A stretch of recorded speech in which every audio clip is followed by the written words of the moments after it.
Olá, seja bem-vindo ao canal Viajar é Preciso. Eu sou Nildo Bernardini e neste vídeo vamos percorrer de São Paulo para Santa Cruz do Capibaribe, Pernambuco. Acompanhe conosco esta viagem.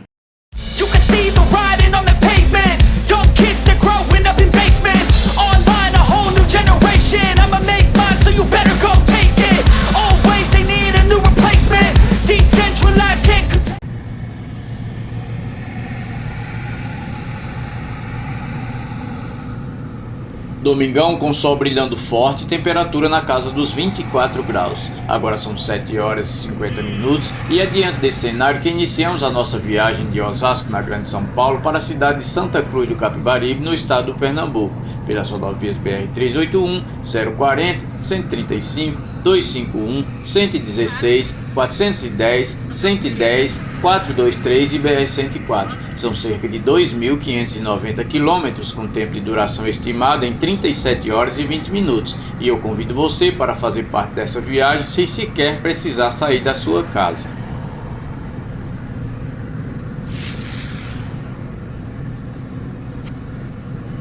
E desta vez, estamos saindo da Avenida Nações Unidas na altura do bairro Presidente Altino, em Osasco.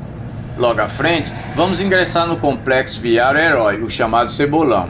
Este conjunto de pontes e viadutos integra 3 importantes vias, a Marginal Tietê, a Marginal Pinheiros e a rodovia Castelo Branco, já que fica situado bem no encontro dos rios Tietê e Pinheiros.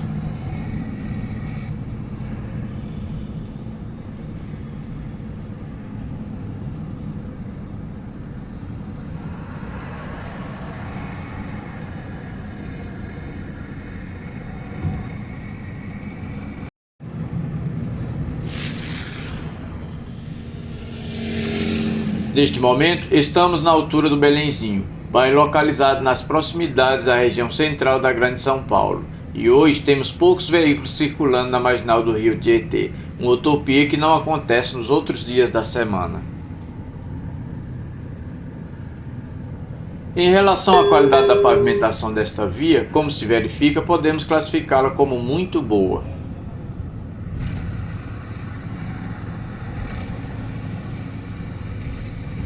Inscreva-se no canal, ative o sininho para receber notificações, deixe o seu like e compartilhe este vídeo com seus amigos.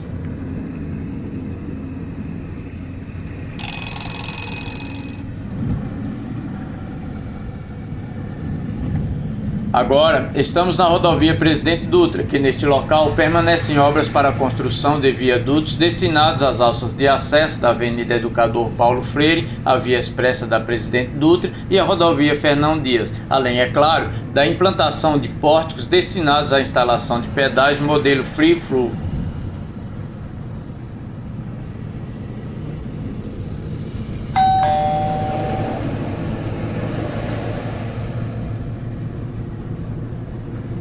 Regulamentado pela Lei 14.157 de 2012, o pedágio Free Flow é um sistema eletrônico composto de câmaras e sensores fixados em estruturas ao longo da via e designado para a realização da cobrança automática de pedágios.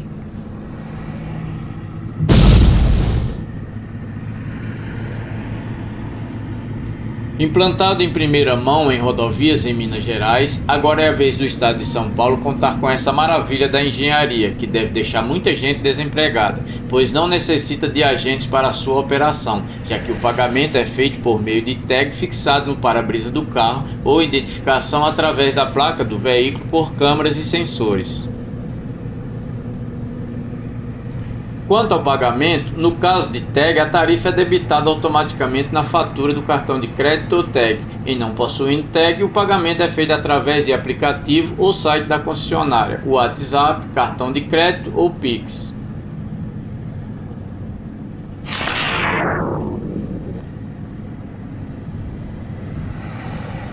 E como o transtorno pouco é bobagem, para cada rodovia é preciso baixar o aplicativo daquela concessionária específica, fazer o cadastro, inserir os dados do veículo e proceder com o pagamento.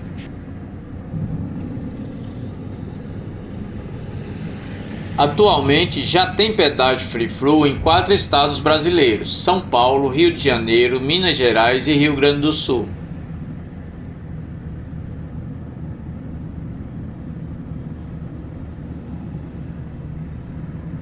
Agora vamos nos manter à direita para acessar a saída para a rodovia Fernão Dias, BR-381.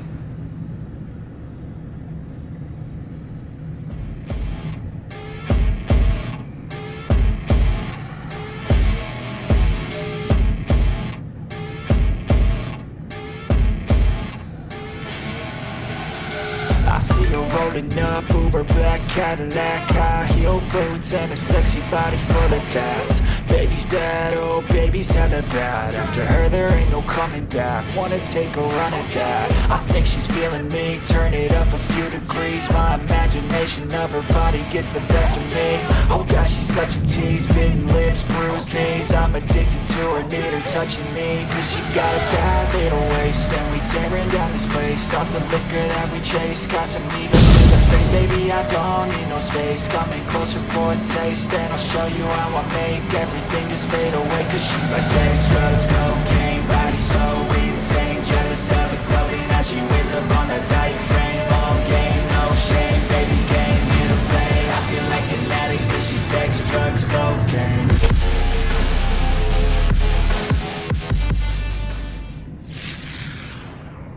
Neste momento, estamos no município de Vargem, São Paulo, a cerca de 110 quilômetros de Osasco, de onde partimos.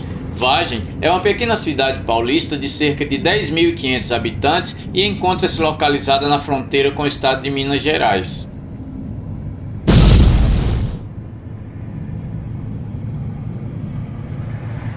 Logo à frente, temos a divisa dos estados de São Paulo e Minas Gerais.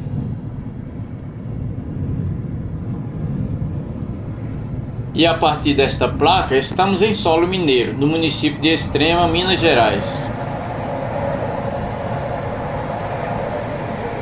A cidade de Extrema tem uma população próxima de 54 mil habitantes e o seu nome deve-se à sua localização geográfica, por ser a cidade situada mais ao sul do estado de Minas Gerais.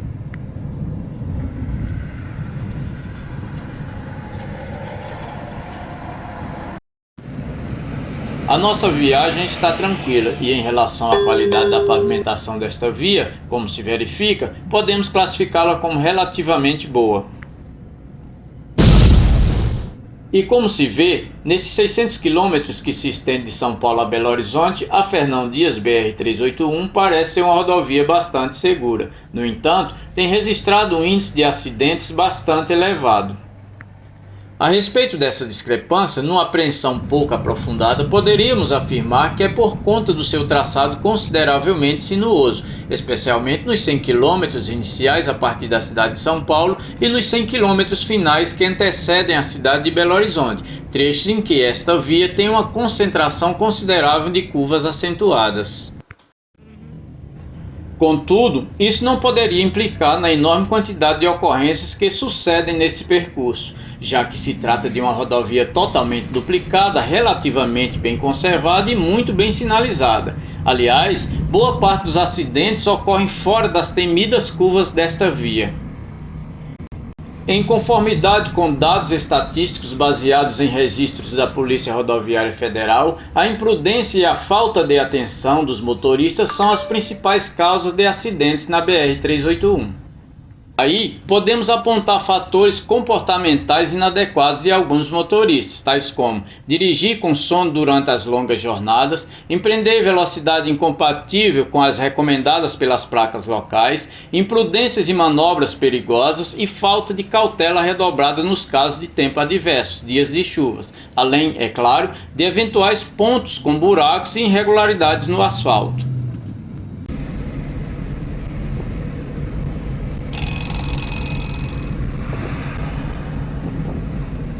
Almoçamos em Perdões, Minas Gerais e agora estamos no município de Carmópolis de Minas. E logo à frente temos mais um dos pedágios da BR-381. Essa é a 7ª praça de pedágio das 8 existentes na rodovia Fernão Dias nesse trecho.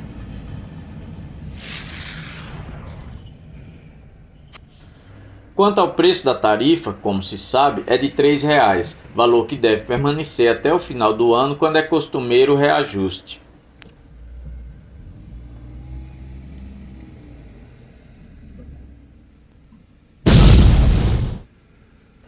Localizada a cerca de 110 quilômetros da capital Belo Horizonte, com uma população que se aproxima de 20 mil habitantes e um PIB de 408 milhões, Carmópolis de Minas é conhecida como a capital do tomate e a agricultura exerce grande influência em sua economia.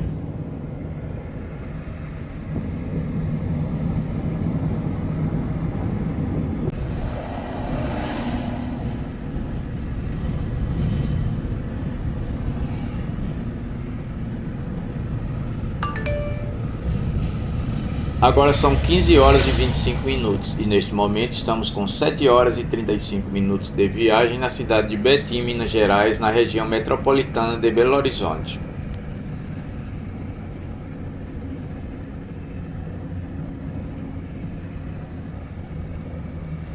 Diferente da maioria dos viajantes que partem de São Paulo com destino ao Nordeste, eu sempre faço uma pausa para o repouso em Belo Horizonte, na casa de familiares, e somente dou continuidade à jornada no dia seguinte.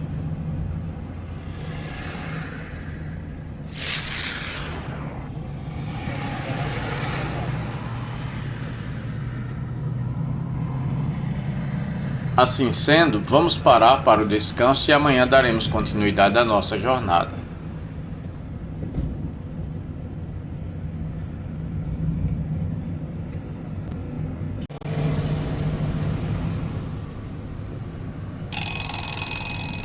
Neste momento são 6 horas e 25 minutos e, consumada a nossa primeira noite de descanso, retomamos a via expressa e vamos dar continuidade à nossa viagem.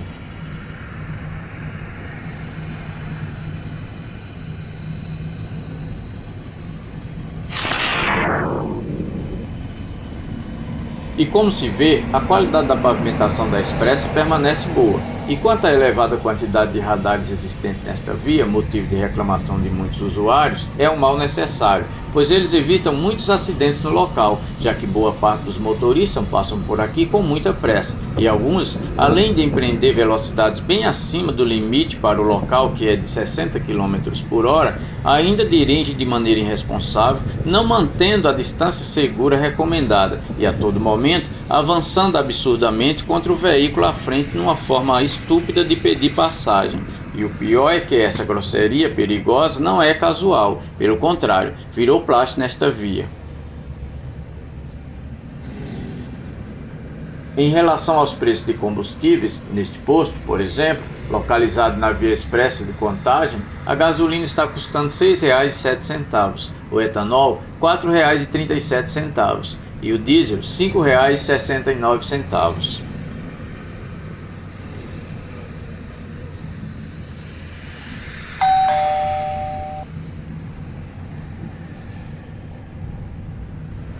Depois de percorrido cerca de 15 km pela via expressa, vamos nos manter à esquerda para acessar a saída para a BR-040 no sentido Brasília.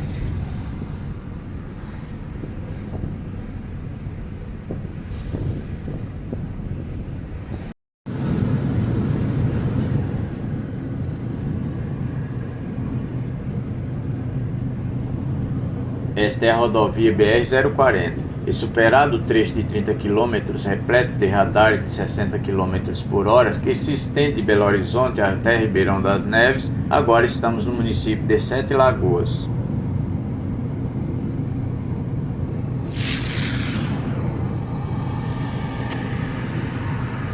Essa cidade foi fundada em 1867 e recebeu esse nome devido às 7 lagoas naturais que existiam na região na época da sua fundação.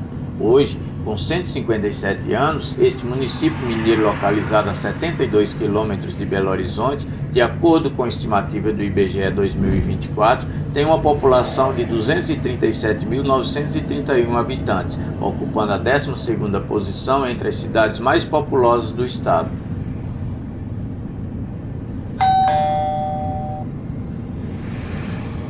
Sete Lagoas ostenta um PIB de 12.659.739.890 reais, conforme o censo do IBGE de 2021, e sua economia é diversificada e robusta, com destaque para os setores industrial, comercial e de serviços, e ainda se destaca por ser um polo cultural e turístico.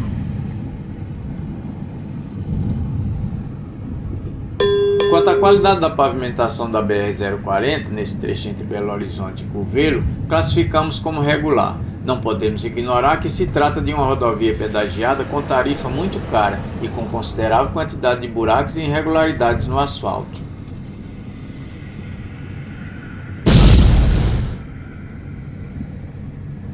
Mas o problema se agrava ainda mais no sentido contrário, de Curvelo a Belo Horizonte, que com a intensificação da buraqueira, a enorme quantidade de afundamentos no asfalto e os remendos mal feitos, especialmente na faixa da direita, onde se concentra o maior fluxo de veículos pesados, torna esta rodovia muito perigosa, principalmente durante a noite. E a grande novidade é que voltou a cobrança de pedágio nesse pedaço dessa via, que passou a ser de R$ 15,50, um valor muito oneroso em se tratando de uma rodovia velada com total descaso como é a BR-040 nesse trecho.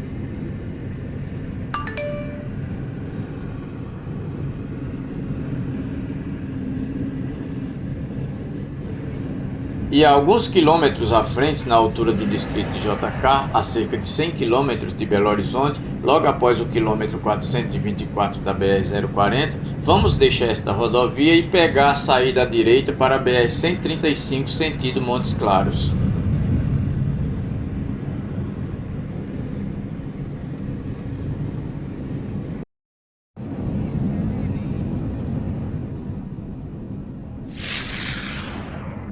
Após uma paradinha no posto para tomarmos um café, retomamos a estrada. E neste momento estamos com 9 horas e 20 minutos de viagem na BR-135 no município de Curvelo, Minas Gerais, a cerca de 140 quilômetros de Belo Horizonte e 740 de Osasco, de onde partimos. Em relação aos preços de combustíveis no decorrer da BR-135, nesse posto, por exemplo, o diesel está custando R$ 5,62, o etanol R$ 3,99 e a gasolina R$ 5,87.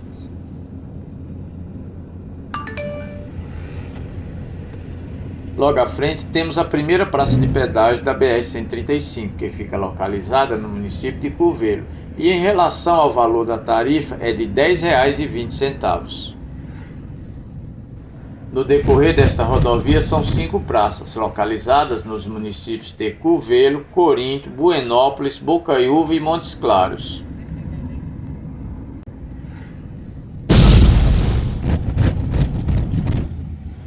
A cidade de Curvelo está situada a cerca de 8 quilômetros adiante e tem uma população de 83.862 habitantes, segundo o censo do IBGE 2024, e um PIB de 2,23 bilhões de reais, conforme o censo de 2021.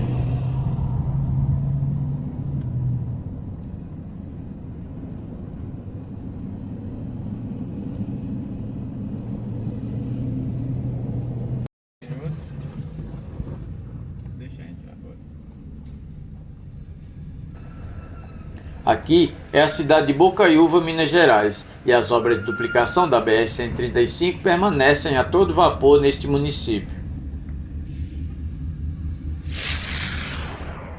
Localizada na bacia hidrográfica do rio Jequitinhonha, ao nordeste do estado, distante 370 quilômetros da capital Belo Horizonte, essa cidade tem 48.032 habitantes, segundo o censo do IBGE 2022, e é a 73ª cidade mais populosa do estado.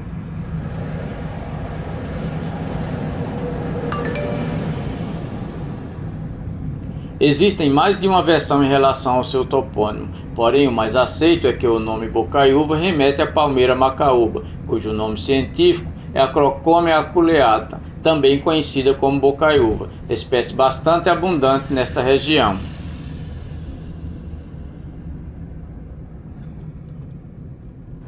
A economia de Bocaiúva é diversificada, com destaque para as atividades de criação de gado, indústria, comércio e agricultura, sendo o milho e o arroz as principais culturas.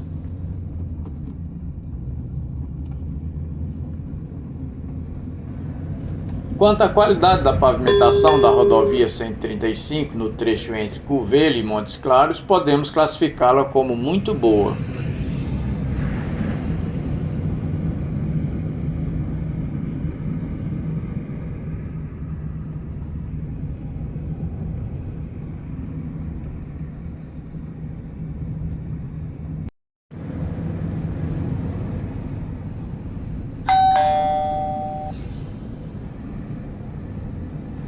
Aqui é município de Montes Claros. Vale ressaltar que as obras de duplicação do trecho da descida da serra deste município já foram concluídas e liberadas ao tráfego.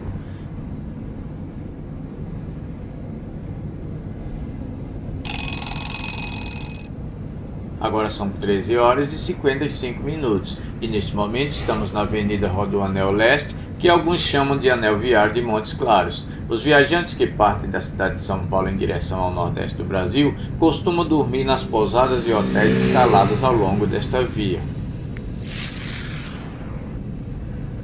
Nós, no entanto, estamos chegando neste local muito cedo, pois dormimos em Belo Horizonte e por isso somente vamos repousar quando chegarmos na altura da cidade de Vitória da Conquista, na Bahia.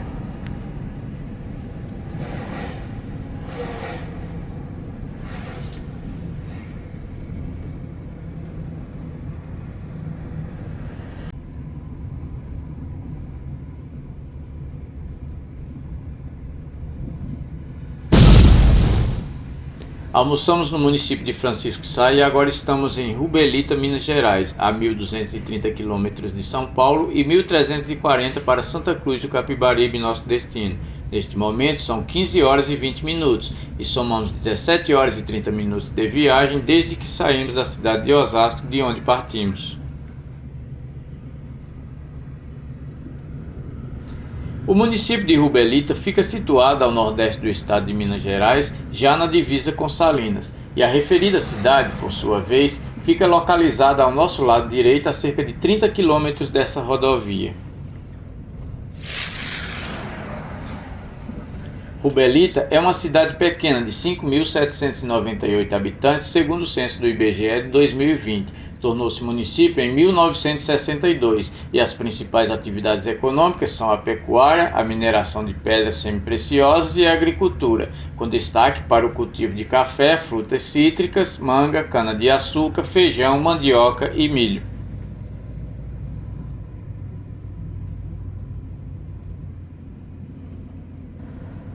Quanto à qualidade da pavimentação desta rodovia BR-251, no trecho entre Montes Claros e o entroncamento com a rodovia Santos Dumont em Águas Vermelhas, podemos classificá-la como boa, levando em consideração ser uma rodovia não pedagiada com um traçado com a sequência de retas que permite a ultrapassagem em todo o seu curso.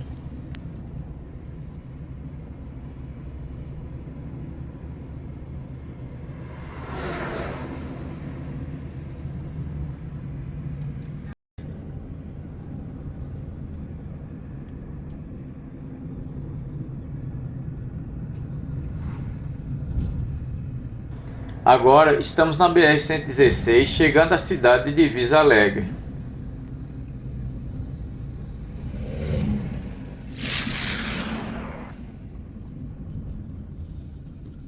Cortada pela BR-116, tida como a rodovia mais importante do país e localizada no extremo nordeste do estado de Minas Gerais, a 975 metros de altitude, bem na fronteira com o estado da Bahia, encontra-se Divisa Alegre, uma pequena cidade de 6.868 habitantes, segundo o censo do IBGE de 2020, que se tornou município em 1997, separando-se de Águas Vermelhas, Minas Gerais.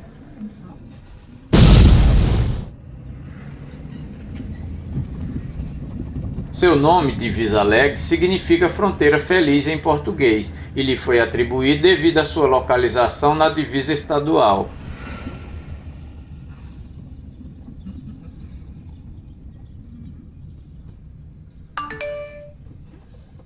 E, apesar de ao passarmos por aqui ver essa grande quantidade de barracas comerciais dar a impressão de que o forte dessa cidade é o comércio, este não tem grande expressividade na economia da cidade, sendo as principais atividades econômicas deste município a pecuária e a agropecuária.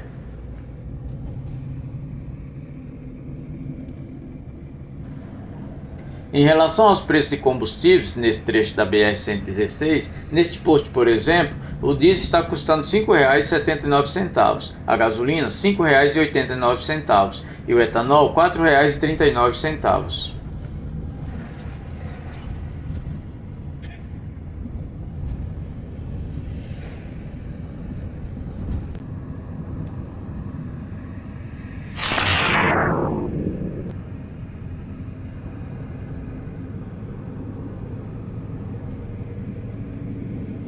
Graças a Deus, a nossa viagem está tranquila e agora estamos nos aproximando de Vitória da Conquista. Localizada ao sudeste do estado, esta importante cidade baiana é muito grande. Sua população é estimada em 394.024 habitantes, conforme o censo do IBGE de 2024, e ocupa o terceiro lugar entre as maiores cidades do estado.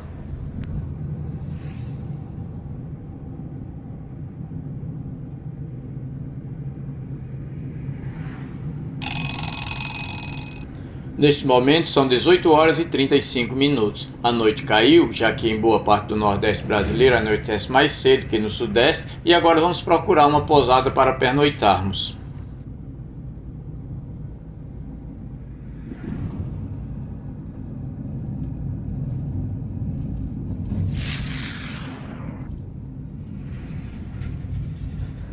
Aqui temos esse posto da Polícia Rodoviária Federal e logo em seguida é a cidade. Nela temos muitas opções para dormir, desde pousadas e hotéis mais caros e luxuosos até pousadas mais simples e mais em conta. E se seguirmos retos por esta via, passando pela região central, temos uma grande variedade de opções.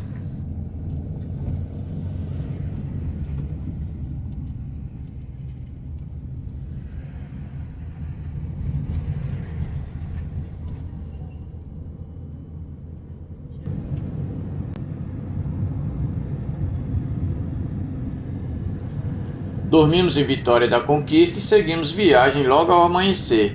Graças a Deus tivemos uma boa noite de descanso e com as energias renovadas estamos dando continuidade à nossa jornada. Agora são 6 horas e 20 minutos, já tomamos o café da manhã e neste momento estamos passando pela cidade de Planalto, Bahia.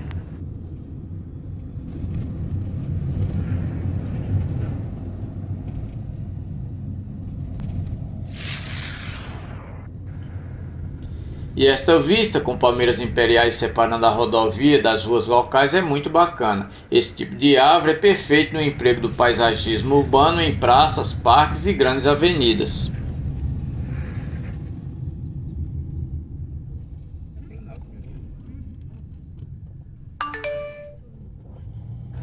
Cortada pela BR-116, a cidade de Planalto está situada ao sudeste baiano a 477 quilômetros da capital, Salvador. Pertence à microrregião de Vitória da Conquista e, segundo o censo do IBGE 2024, tem uma população de 24.036 habitantes e um PIB de 310 milhões, segundo o censo de 2021.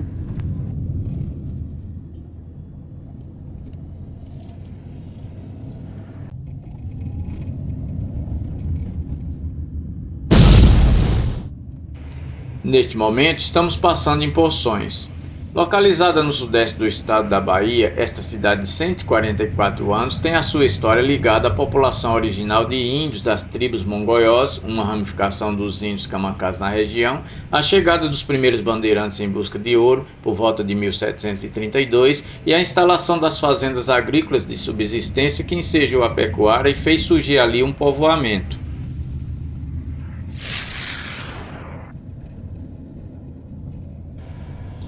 O nome Poções foi atribuído ao povoado devido à abundância de poços que eram fontes de água para a população local. Em 1878, o povoado tornou-se distrito do município de Vitória, atual Vitória da Conquista, e foi emancipado pela Lei Provincial nº 1986, de 26 de julho de 1880, tornando-se oficialmente um município.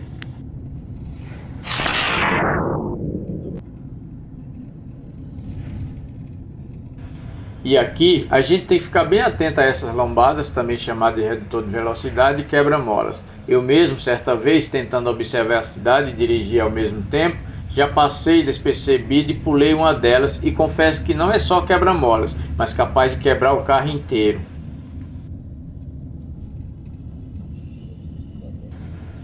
Hoje, a cidade tem 50.642 habitantes, segundo o censo do IBGE 2024, e um PIB na casa dos 54 milhões de reais, conforme estimativa de 2021.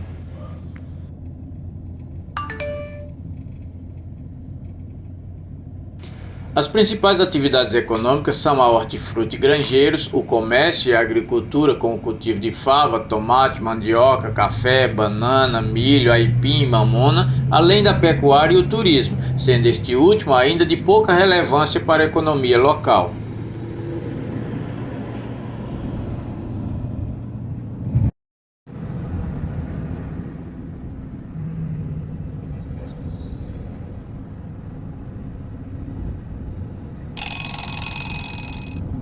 Agora são 11 horas e 40 minutos e neste momento estamos chegando à Feira de Santana.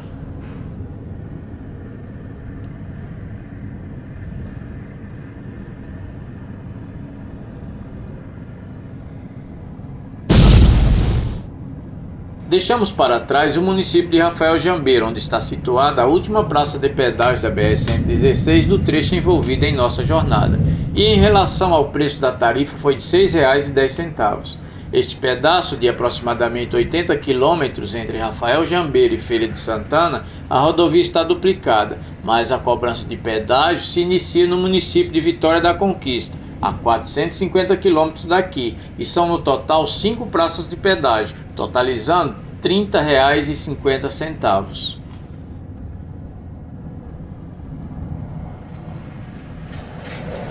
Inscreva-se no canal, ative o sininho para receber notificações, deixe o seu like e compartilhe este vídeo com seus amigos.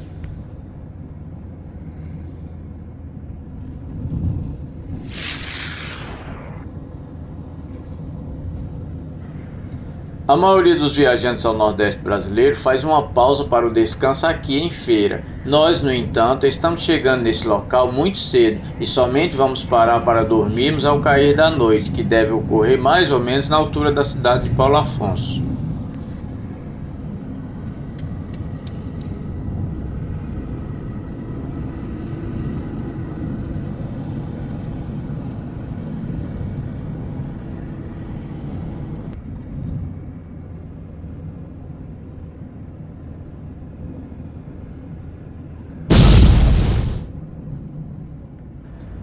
Almoçamos na cidade de Santa Bárbara e neste momento estamos no município de Tucano, Bahia.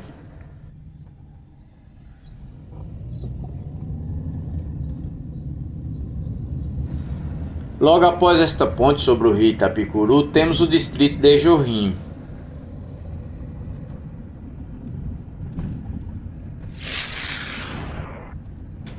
Distante 6 km da sede do município, Jorrinho, com suas fontes de águas quentes e sulfurosas, juntamente com o distrito de Caldas do Jorro, integra a Estância Hidromineral de Caldas do Jorro, que foi criada por lei estadual em 1964 e é conhecida pelas suas águas termais e por oferecer um importante atrativo turístico para a região.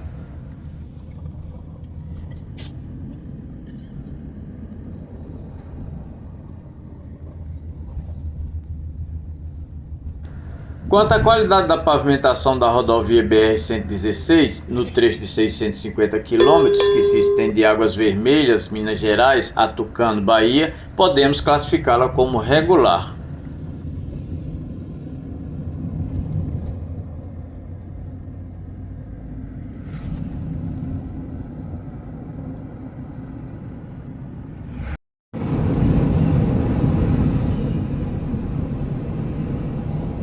Agora estamos chegando à cidade de Ribeira do Pombal e esta é a BR-410, que nesse trecho de 35 km que se estende de Tucano a Ribeira do Pombal, podemos catalogá-la como simplesmente muito boa.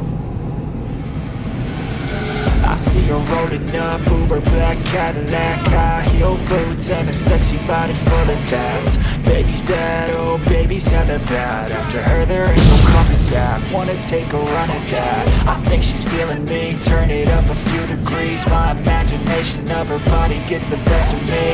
Oh gosh, she's such a tease. Bitten lips, bruised knees. I'm addicted to her, need her touching me. Cause she got a bad little waist and we tear it burn down this place. Off the liquor that we chase, got some egos to the face. Baby, I don't need no space. Come in closer for a taste, and I'll show you how I make it.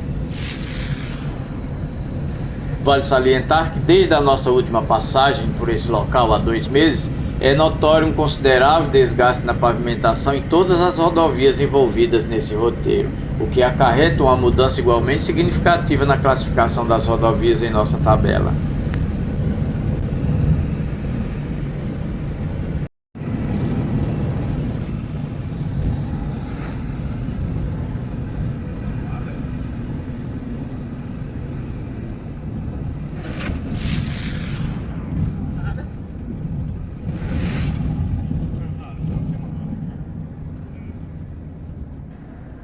Neste momento estamos com 29 horas e 35 minutos de viagem desde que saímos de Osasco. Agora são 16 horas e 5 minutos. Aqui é o povoado de Rangel, situado no município de Antas, Bahia.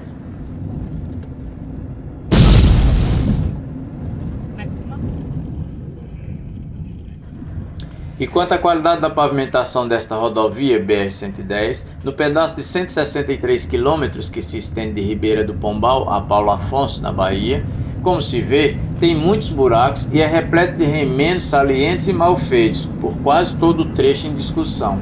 Mas por se tratar de uma rodovia não pedagiada e ter pouca movimentação, permitindo a ultrapassagem em toda a sua extensão, podemos classificá-la como relativamente boa.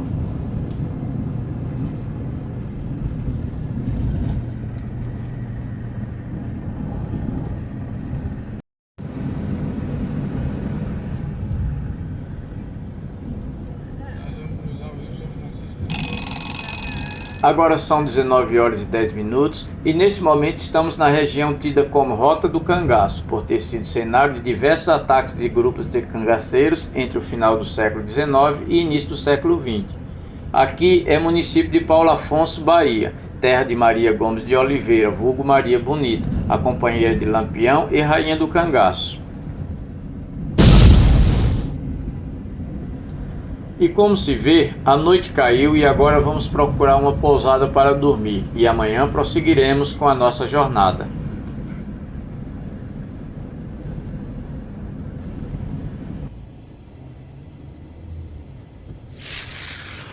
O dia amanheceu e tivemos uma boa noite de descanso graças ao nosso bom Deus. E neste momento, após o café da manhã e o abastecimento do carro, estamos dando continuidade à nossa viagem.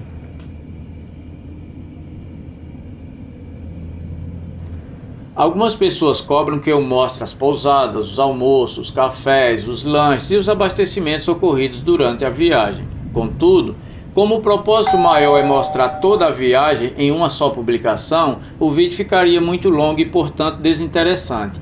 Mas estamos averiguando uma maneira de inserir essas questões fáticas sem causar significativo impacto no tempo de duração da tiragem.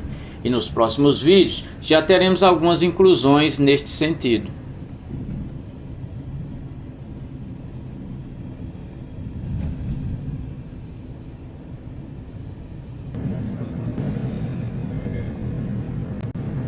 Agora são 7 horas e 5 minutos. Tomamos o nosso café da manhã em Paulo Afonso, onde deixamos para trás o estado da Bahia, e agora estamos no município de Água Branca, no estado de Alagoas.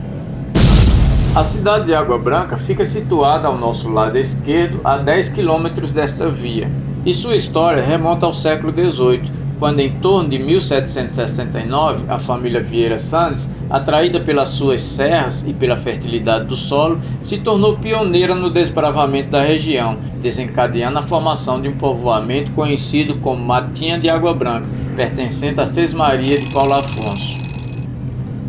Sua emancipação ocorreu através da Resolução Provincial número 681 de 24 de abril de 1875, há 149 anos, desmembrando-se de Paulo Afonso e passando à categoria de Vila de Água Branca. Ele somente se tornou município em 2 de julho de 1919, quando passou para a categoria de Cidade de Água Branca. Água Branca está inserida no sertão alagoano e também faz parte da Rota do Cangaço. E o mais famoso episódio relacionado ao tema ocorreu em 23 de junho de 1922, quando, segundo dados históricos, Lampião e o seu bando simularam um cortejo funeral e entraram na cidade conduzindo 2 redes, fingindo se tratar de 2 corpos para o sepultamento. No entanto, o verdadeiro conteúdo das redes eram 14 rifles modelos Winchester envoltos em esteiras de periperi. E quando alcançaram a delegacia da cidade, repentinamente tomaram posse das armas e renderam a força policial, libertaram os presos, encarceraram os policiais e, apoderados das armas dos agentes, deram início então a uma sequência de saques pela cidade.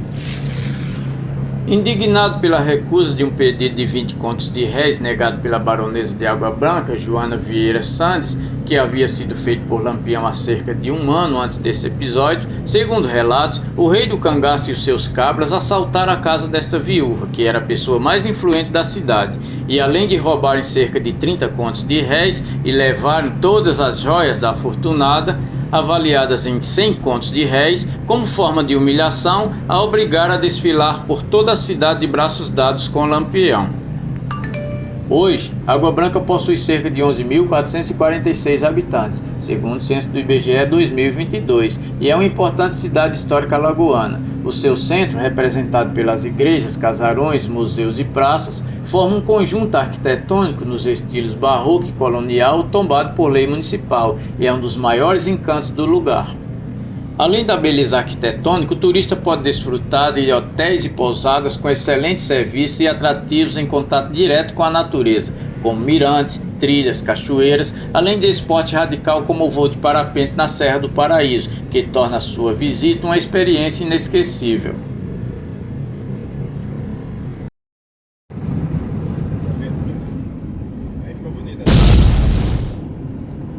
Agora, estamos no município de Saloá, e a cidade que fica situada logo à frente, ao nosso lado direito, distante cerca de 8 km desta rodovia, foi criada como distrito de São Serafim, em 1921, à época pertencente ao município de Bom Conselho, e somente foi emancipada em 1963 pela Lei Estadual 4.946 de 20 de dezembro daquele ano, e, portanto, elevada à categoria de município de Saloá. E daqui temos uma bela vista da Serra do Olho d'Água, com seus cataventos gigantescos instalados e colocados em operação desde o ano de 2015. Um panorama fascinante ao dispor da vista de todas as pessoas que passam por este local. Saloá tem uma população de 14.173 habitantes, conforme estimativa feita em 2024. E é uma das cidades que vê a sua população encolhendo, já que tinha cerca de 15.722 habitantes, segundo o censo do IBGE de 2014. A economia deste município pernambucano é predominantemente rural, com a pecuária, o extrativismo e as culturas de café, algodão, milho, feijão e leguminosas nativas como principais atividades. A minha avó materna é natural desta cidade. Quanto à qualidade da pavimentação da rodovia 423, no trecho de 305 km entre Paulo Afonso e Caruaru, como se vê, podemos classificá-la como muito boa.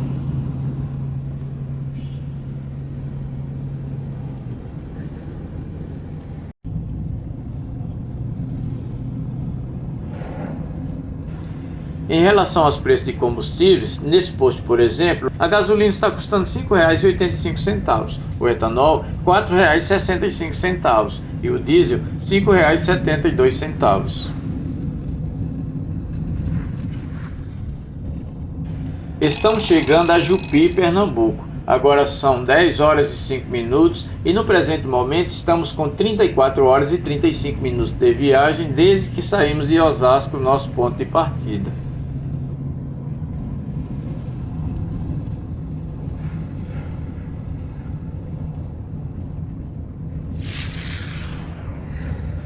Jupi é uma cidade do agreste pernambucano situada na região imediata de Garanhuns, a cerca de 210 quilômetros da capital Recife. O seu nome, Jupi, tem origem na língua tupi-guarani e significa espinho agudo ou pé de espinho. Verdade seja dita, esta região possui uma vegetação nativa com plantas que apresentam grande abundância de espinhos.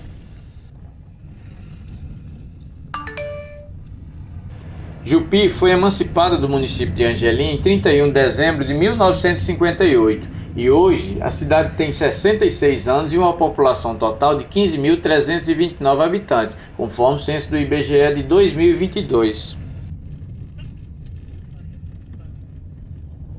A sua economia é diversificada, com o setor público, a agropecuária e os serviços como principais fontes de valor adicionado, e a cidade se destaca por apresentar novas oportunidades de negócio e pelo alto crescimento econômico, sendo o baixo potencial de consumo e certa irregularidade das vendas no ano fatores de atenção.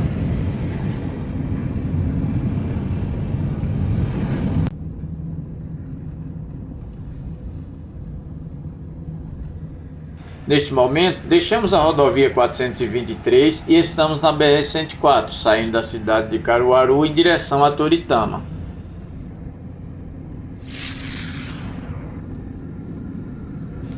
Caruaru coleciona vários títulos, sendo conhecida como Capital do Agreste, Capital do Forró, Princesa do Agreste, dentre outras alcunhas comumente lhe atribuída, que faz analogia à sua importância no cenário político e econômico pernambucano, onde ocupa a quarta posição entre as maiores cidades e a sexta entre os maiores PIBs do estado. Mas vamos deixar o aprofundamento dessa elucidação para um próximo vídeo.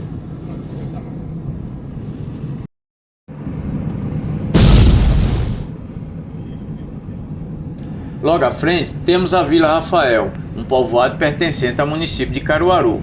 Como sabemos, o município de Caruaru é bastante vasto e nessa rota se estende até o rio Capibaribe, local onde começa a cidade de Toritama.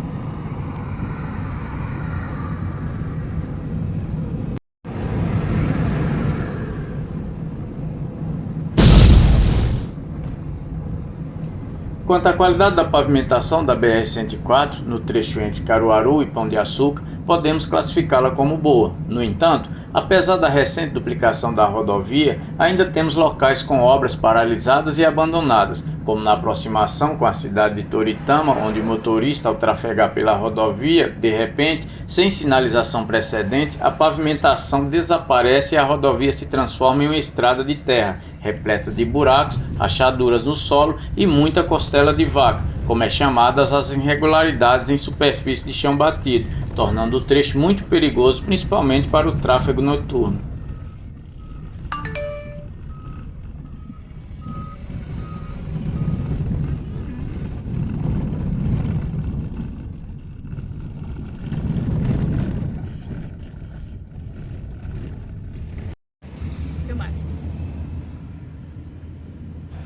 Agora estamos em Toritama, capital do Jeans. Esta cidade de 41.137 habitantes, segundo o censo do IBGE 2022, pertence ao agreste pernambucano e integra um polo de confecção conhecido nacionalmente. E hoje é quinta, dia da famosa Feira de Toritama. Quem precisa passar por aqui neste dia da semana tem que deixar a pressa em casa, pois o trânsito é literalmente paralisado pela movimentação de veículos, pessoas e carrinhos conduzindo mercadorias que precisam cruzar a via, tornando a travessia da cidade, neste dia da semana, um verdadeiro teste de paciência.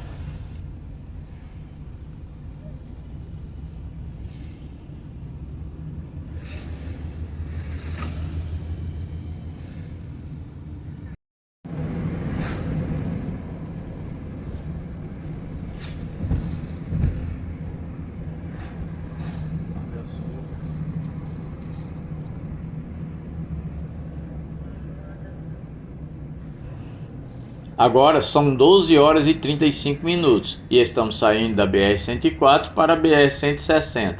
Neste momento, estamos chegando ao distrito de Pão de Açúcar, no município de Taquaritinga do Norte, Pernambuco.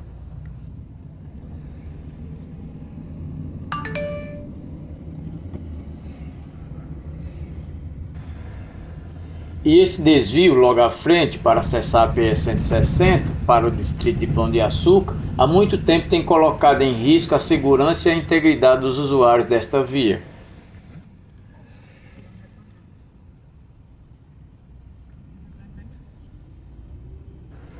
Fazem parte do total abandono, além de muita poeira, lombada sem prévio aviso em plena rodovia, falta de sinalização horizontal, inúmeros buracos, rachaduras, ondulações e afundamentos do asfalto. Um rode descaso dos governos que se agrava ainda mais por falta de iluminação pública, em se tratando de precisar passar por esse local durante a noite, especialmente os viajantes que não conhecem bem o lugar, já que a região recebe milhares de turistas que vêm fazer suas compras neste famoso polo comercial e, ao trafegar pela rodovia, de repente se depara com esta irresponsabilidade sem precedentes do poder público neste local.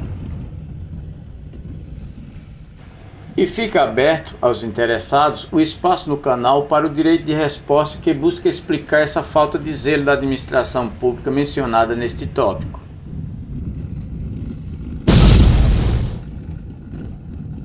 Este distrito, Pão de Açúcar, foi criado pela Lei Municipal 305 de 26 de agosto de 1958. Tem aproximadamente 12 mil habitantes, de acordo com dados de um projeto de saúde local, e é conhecido por ser a capital da camisaria pela forte influência que o distrito abrange no ramo dessa fabricação.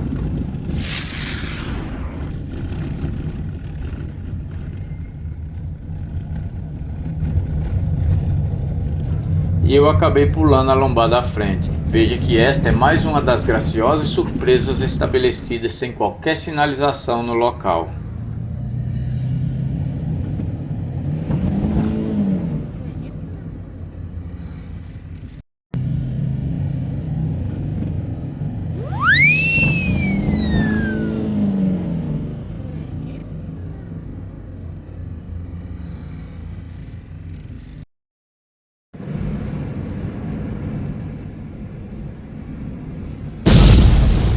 Agora estamos chegando a Santa Cruz do Capibaribe. Esta cidade do agreste pernambucano, inserida na bacia do rio Capibaribe, na unidade geoambiental do Planalto da Borborema, possui clima semiárido e fica situada a cerca de 185 quilômetros da capital Recife, a uma altitude de 438 metros. E sua história remonta ao ano de 1750, quando o português Antônio Burgos construiu uma cabana de taipa para abrigar sua família e escravos na confluência do rio Capibaribe com o riacho Tapera.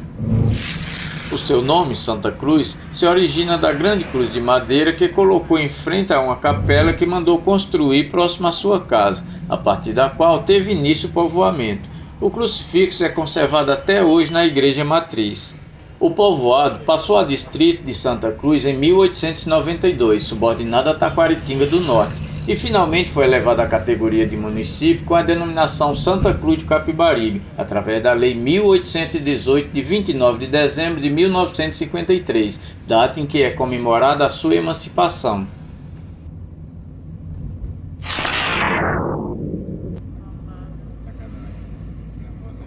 Como tantos outros municípios que sobrevivem do feijão, milho e outras culturas de subsistência, e já existindo as tradicionais coxas de retalhos, começou-se a separar os retalhos de tecido de maior tamanho para confeccionar shorts, pois dessa forma renderia mais lucro. E por se tratar de algo reciclável, o preço do produto final passou a vencer qualquer concorrência.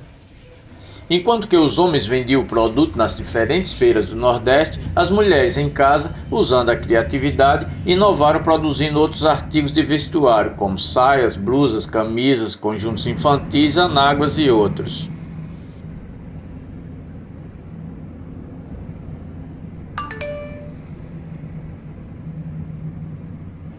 Hoje, com a população de 104.277 habitantes, conforme estimativa do IBGE 2024, e um PIB que ultrapassa 1,9 bilhões, conforme publicação da plataforma Caravela Dados e Estatística, e que cresce ao ritmo chinês, Santa Cruz de Capibaribe é a terceira maior cidade do agreste pernambucano e ocupa a 16ª posição entre as cidades mais ricas do estado. Pertencente ao Polígono das Secas, Santa Cruz é também conhecida como a capital da Sulanca, capital das confecções e capital da moda. E além de ser o principal ponto de escoação e vendas de confecções do Pernambuco, que juntamente com Toritama e Caruaru forma o destacado triângulo das confecções, desde 2008 a cidade é uma das maiores fornecedoras de confecções para sofisticadas lojas de grife dos principais shopping centers de São Paulo e Rio de Janeiro. Santa Cruz do Capibaribe é tida como a cidade que deu certo, fenômeno conhecido como o Milagre da Sulanca. E não é por menos. Segundo o Sebrae, Pernambuco possui 22 mil empresas do ramo de confecção, sendo que dessas, cerca de 12 mil ficam em Santa Cruz do Capibaribe, o que a torna uma cidade polo, sendo a maior fabricante de confecções do Pernambuco e, segundo o Senai, é a segunda maior produtora de confecções do Brasil, ficando atrás apenas de São Paulo, além de possuir o maior parque atacadista de confecções da América Latina em sua categoria, o Moda Center Santa Cruz. Trata-se de um complexo de compras gigantesco, construído em 32 hectares, com 320 mil metros quadrados de área total, 120 mil metros de área coberta, 9.624 boxes e 707 lojas, 6 praças de alimentação com 42 restaurantes e 174 lanchonetes, além de uma rede bancária formada pelo Banco do Brasil, Bradesco, Caixa Econômica Federal, Itaú, Santander, Banco do Nordeste, Sicoob, Sicredi e outros bancos. Santa Cruz do Capibaribe recebe semanalmente cerca de 50 mil pessoas de todo o país, atraídas pela famosa feira do Moda Center Santa Cruz, que, em conformidade com informações do blog do Moda Center, este centro atacadista colossal sozinho tem registrado números recordes, com até 170 mil pessoas visitando o local durante importantes feriados e chegando a quase 1 milhão de pessoas ao longo da temporada de final de ano. Como se percebe, a atividade econômica predominante deste município é a indústria e o comércio voltado para a confecção de roupas. Porém, o que mais chama a atenção é que este modelo, criado pelo próprio povo, faz surgir milhares de empresas e gera milhares de empregos, ao contrário do capital globalizado, que reduz o número de empresas e desemprega milhares de pessoas. E mais, segundo dados do PNUD e PEA FJP 2010, Atlas do Desenvolvimento Humano do Brasil, atualmente, Santa Cruz do Capibaribe é, após a ilha de Fernando de Noronha, a cidade com menos pobres em relação à sua população total no estado do Pernambuco. Chegamos ao nosso destino na cidade de Santa Cruz do Capibaribe, no estado do Pernambuco. Graças a Deus fizemos uma boa viagem e agora vamos fazer umas comprinhas no Moda Center Santa Cruz, que é nosso objetivo. Na jornada de hoje percorremos pelas rodovias BR-381, 040, 135, 251, 116, 410, 110, 423 e BR-104, cerca de 2.590 km, com tempo de duração estimado em 37 horas e 20 minutos. Os gastos com hospedagens restringiram-se às rodovias BR-381, 040, 135 e BR-116 e somaram a quantia de R$ 94. Quanto ao custo com a gasolina nesta jornada foi de R$ 950 e os preços dos combustíveis neste percurso variam, sendo o valor mais em conta da gasolina R$ 5,79, verificado na cidade de Cachoeirinha, no estado do Pernambuco, e o mais caro R$ 6,39, observado na cidade de Paulo Afonso, no estado da Bahia. Em relação ao estado de conservação das rodovias, dos trechos envolvidos nessa jornada, a BR-381 encontra-se relativamente boa. É uma rodovia pedagiada, totalmente duplicada, mas com alguns buracos e irregularidades na faixa da direita. Já a BR-040 podemos considerar regular. É uma via duplicada e pedagiada com uma tarifa muito onerosa para uma rodovia com enorme quantidade de buracos e pista irregular, e não recomendamos circular por ela durante a noite. Quanto à BR-135, que já nasceu boa por conta do seu traçado, após a instalação dos pedágios cujas tarifas não tem nada de barato, passa por um processo de duplicação que se arrasta desde dezembro de 2019, mas vem melhorando aos poucos. Em se tratando da BR-251, podemos classificá-la como boa, pois apesar de ser uma rodovia de pista simples, desconsiderando os primeiros 30 km nas proximidades de Montes Claros, o asfalto está relativamente bom, possui um traçado linear e não é pedagiada. Já a BR-116, a mais importante do país, podemos classificá-la como regular. Trata-se de uma via pedagiada predominantemente de pistas simples, com asfalto bastante desgastados, com alguns pequenos buracos e inúmeros remendos mal feitos. A BR-410 nos últimos meses sofreu desgastes em sua pavimentação. Mesmo assim, em sua maior parte podemos considerar uma rodovia muito boa, não é pedagiada e tem um traçado reto e um asfalto impecável em quase toda a sua totalidade. E em relação à BR-110, podemos classificá-la entre ruim e regular. Trata-se de uma rodovia não pedagiada, com pouca movimentação, no entanto, com pequenos buracos, ondulações na pavimentação e uma infinidade de remendos de péssima qualidade. Quanto à BR-423, permanece muito boa, levando-se em consideração ser uma rodovia não pedagiada e que em boa parte é composta por uma sequência de longas retas com excelente pavimentação e pouco tráfego de veículos na via. Por fim, a BR-104 podemos considerá-la como boa, porém, próxima a Toritama, na saída para Pão de Açúcar, há um bom tempo as obras se encontram abandonadas, com desvios a chão batido sem aviso prévio, enorme quantidade de buracos, frequentes lombadas sem sinalização adequada e muita poeira. Tudo isso sem levar em consideração a falta de educação de boa parte dos motoristas naquele trecho, que só falta passar por cima do carro à sua frente. Com isto, chegamos ao final desta jornada. O canal no último vídeo ultrapassou os 1000 inscritos, superou as 4.000 horas de visualizações, atingiu todos os requisitos exigidos pela plataforma e foi monetizado. Por isso, peço a você que receba o meu mais especial agradecimento, pois este feito é mérito de cada um de vocês que assistiram o vídeo, se inscreveram no canal, deixaram os seus valiosos likes e fizeram seus preciosos comentários. Valeu mesmo, um forte abraço e que Deus abençoe grandemente a cada um de vocês.